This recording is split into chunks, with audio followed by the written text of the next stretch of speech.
ปู่โมทนาทานก็ขอเฮียนเตือนเจริญพรเด้อเนาะ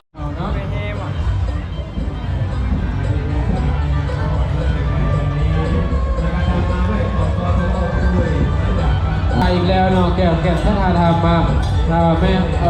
ท่านธรรมใหญ่ประสงค์แล้วแดดเวียดนามคณะทอดใหญ่ประสงค์ยอดฟันในทับกระเพื่อนห่างนอกไก่ต้มไก่ค่ะที่ว่าใหญ่ประสงค์แล้ว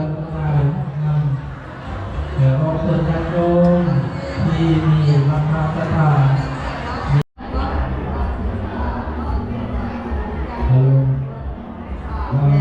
สุขภาพแข็งแรงดีตอนนี้ก็มีอีกแล้วเนาะแก้วแก่นท่านธรรมเนาะไม่ออกทองสวรรค์เนาะบ้านคาบอ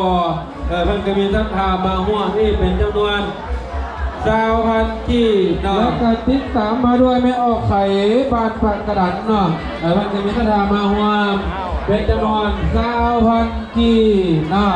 และก็ติดตามมาด้วยไม่ออกนกบ้านปากกระดันเพิ่นก็มีท่านธรรมมาห่วงอีกจำนวน20,000กีเนาะและก็ติดตามมาด้วยไม่ออกบ้านปากกระดันเพิ่นก็มีศรัทธามาร่วมอีกจำนวน20,000กีเนาะขออนุโมทนาเนาะเอาตัวนายกการเฮ็ดต้นสามัคคีหรือว่าการสร้างต้นสามัคคีกับได้อานิสงส์16ครับเนาะและถ้าผู้ใดร่วมโปรโมทนาโปรมาทะจะได้อานิสงส์32ครับเฮ็ดขันมักเบงเนาะบูชาพระศรีรัตนตรัยอานิสงส์16ครับเช่นกันเอาลูกเอาตัวโยมได้ทานแล้วถือว่าเอาโปรโมทนาของอาภาต้นสามัคคีต้นชุดโตและก็เป็นต้นสามัคคีสมทบในการสร้างสรรค์เนาะตรงเนี้ยเราซื้อมาก่อนแต่ที่ว่าได้บุญตื้อผมก็บุญนี้บุญหลายหลายอย่างเลย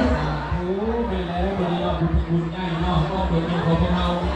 มาทางเบิดเมืองเราเนาะเมืองปักสัง5ทุกที่หมู่บ้านก็เรียกว่าเป็นงานมหาบุญนะเพื่อนเนาะแต่อีกจำนวน20,000ที่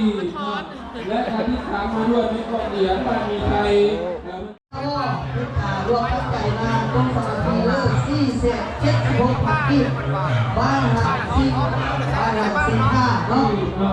และการที่ถามมาด้วยไม่เพื่อนก็เป็นจำนวนที่มาทางหัวเพื่อนนิทามาวันอีกจำนวน10,000กีเนาะและการติดตามมาด้วยสารวัตรอนุรักษ์เนาะบ้านศรีมงคลของเราเนาะเพิ่งจะมีศรัทธามาร่วมอุปโภคนาอีกเป็นปัจจัยจำนวน100,000กีเนาะสาธุเป็นบุญเป็นกุศลจำนวน130,000กีและก็ศรัทธา9,000กีเนาะนางน้อง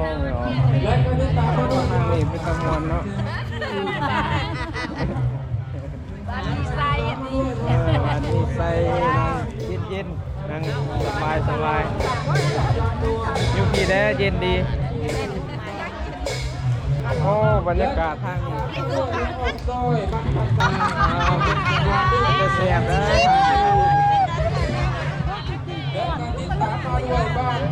มันน่าก็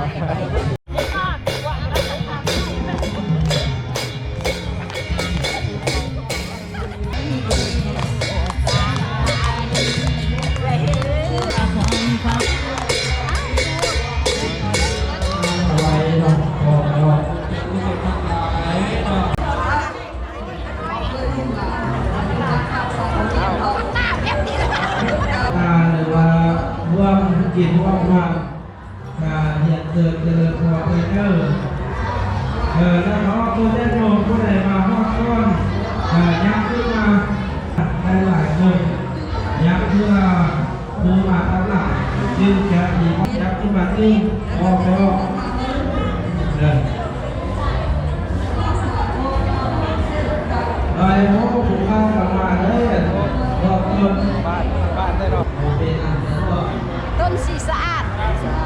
โดยต้นสีสะอาด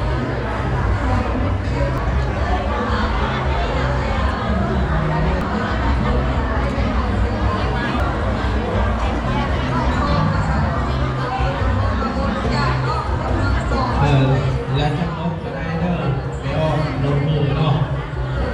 ไล่สดเอาขน้อยก่อนคือครับ